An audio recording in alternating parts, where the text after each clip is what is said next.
النہایہ فی غریب الحدیث والاسر، اس کے اندر امام ابن الاسیر جن کی تاریخ وفات 606 ہجری، انہوں نے لکھا ہے، اور یہ بڑا دلچسپ انداز ہے حضرت ورقہ بن نوفل رضی اللہ تعالیٰ عنہ کا۔ ورقہ بن نوفل رضی اللہ تعالیٰ عنہ وہ ہیں جن کے پاس حضرت خدیجہ رضی اللہ تعالیٰ عنہ ہمارے نبی علیہ السلام کو لے کر گئی تھی، اور پہلی وحی کے نزول کے بعد بات چیت ہوئی تھی۔ بخاری شریف میں اس کا تفصیل سے ذکر موجود ہے۔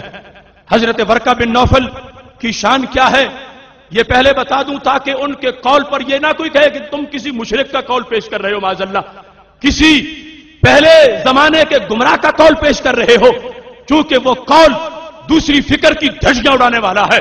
تو حضرت ورقہ کی حیثیت کو میں پہلے بیان کرنا چاہتا ہوں۔ یہ مستدرک للحاکم کی تیسری جلد ہے، اس جلد کے اندر یہ موجود ہے کہ سید عالم نور مجسم شفیع معظم صلی اللہ علیہ وسلم نے فرمایا تھا، یہ پورا باب حضرت ورقہ کی شان میں ہے۔ مقالہ تو ورقہ بن نوفل فی تصدیق النبی علیہ السلام کے اندر میرے نبی علیہ السلام سے سید عائشہ صدیقہ رضی اللہ تعالی عنہ روایت کرتی ہیں، ہمارے نبی علیہ السلام نے فرمایا تھا، لا تسبوا ورقہ، ورقہ کو گالی مت دو، ورقہ بن نوفل کو گالی مت دو۔ کیوں؟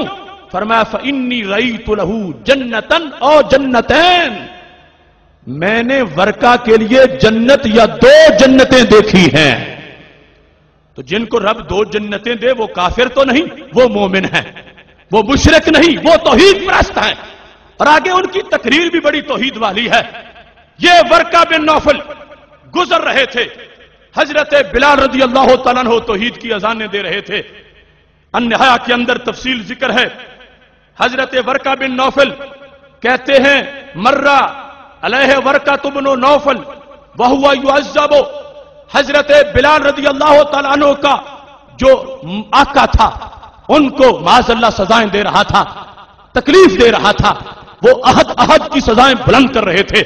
اتنے میں وہاں سے حضرت ورقہ کا گزر ہوا، تو حضرت ورقہ بڑھاپے میں ہیں، نحیف بدن ہے، چھڑانے کی طاقت نہیں رکھتے کہ حضرت بلال کو چھڑا سکیں۔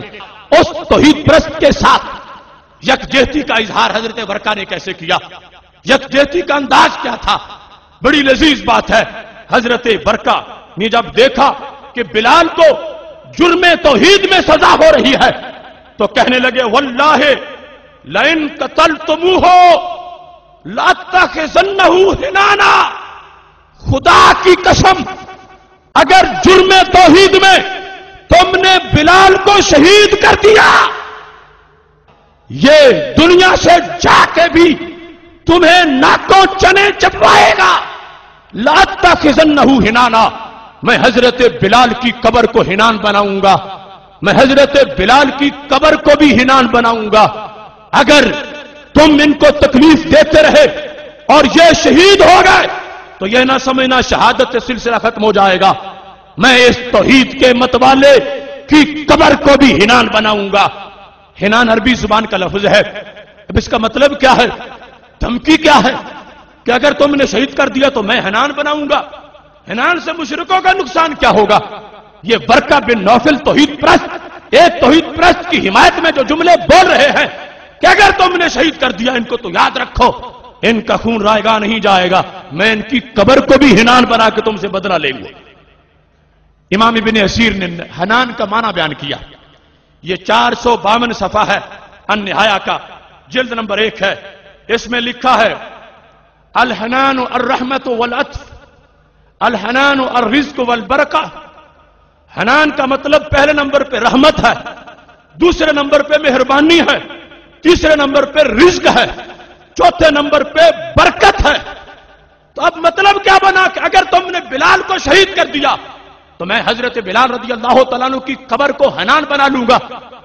یہ پہلے دن کی توحید، یہ مکی توحید، یہ حضرت بلال کے نغمہ توحید کی صدائے بازگشت، یہ 15ویں صدی کے ملنگوں کی بات نہیں، یہ مکہ شریف کے توحید کے پرستاروں کی بات ہے۔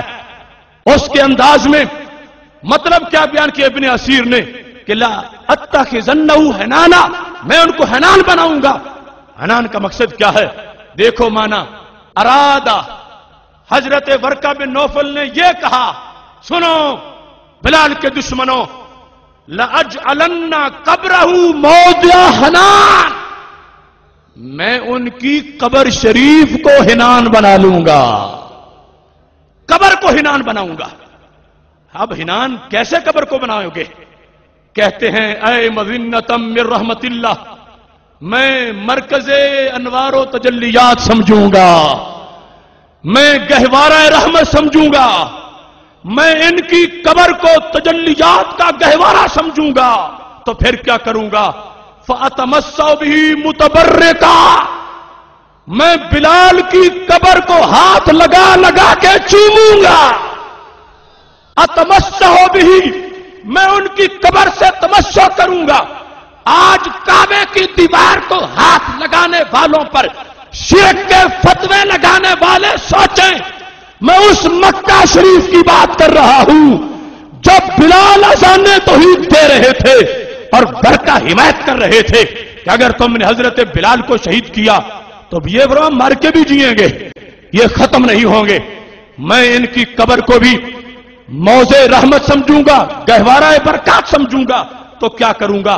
فَأَتَمَسَّوْ بِهِ مُتَبَرِّكًا، تبرک کے حصول کے لیے میں ہاتھ لگاؤں گا۔ کیسے؟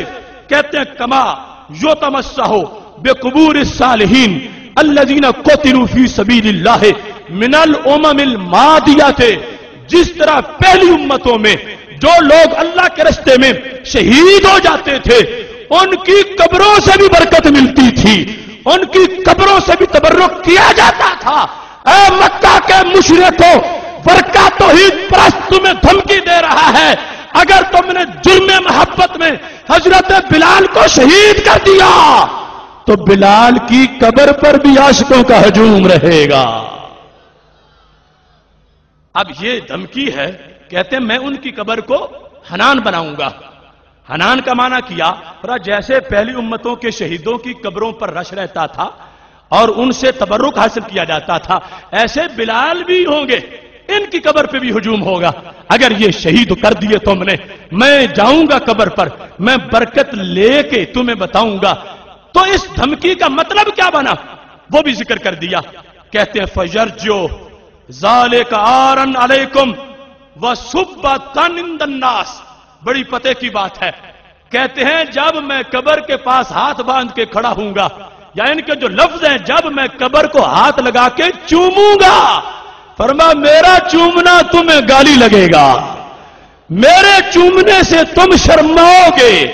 جب بلال کی قبر کی بھی میں احترام کروں گا، تعظیم کروں گا، تو اس سے تم شرم میں ڈوبو گے، یہ تمہارے لیے آر بنے گا، یہ تمہارے لیے گالی بن جائے گی کہ دنیا کہے گی تم نے ایسے کو شہید کیا کہ لوگ جس کی قبر سے بھی پیار کرتے ہیں، لوگ جس کی قبر کا بھی احترام کرتے ہیں۔ تو یہاں حضرت ورقہ بن نوفل کی جو گفتگو ہے، اس کا جو ابن اسیر نے مطلب بیان کیا، اس سے یہ پتا چلا کہ قبروں پر جانے سے کہیں پیغام پہنچتا ہے، مزارات پر حاضری سے کہیں اوروں کے ہاں حاضری لگتی ہے کہ کون کون گیا ہے۔ کسی کی قبر پر جب حاضری دینے والے جاتے ہیں تو کچھ لوگوں پر ضرب لگتی ہے۔ اس وقت ضرب کس کو لگی؟ حضرت ورقہ نے کہا اگر بلال کو تم شہید کرو گے، بلال کی قبر پہ میں حاضری دوں گا، بلال کی قبر سے میں تبرک لوں گا۔ اے مکہ کے مشرکو، تم شرم میں ڈوب جاؤ گے۔ لاہور کی سرزمین پر حضرت ورقہ کی نیابت میں میں کہتا ہوں، اے جعلی توحید پرستوں، میں داتا کی قبر پہ حاضری دوں گا، آج تم شرم سے ڈوب جاؤ گے۔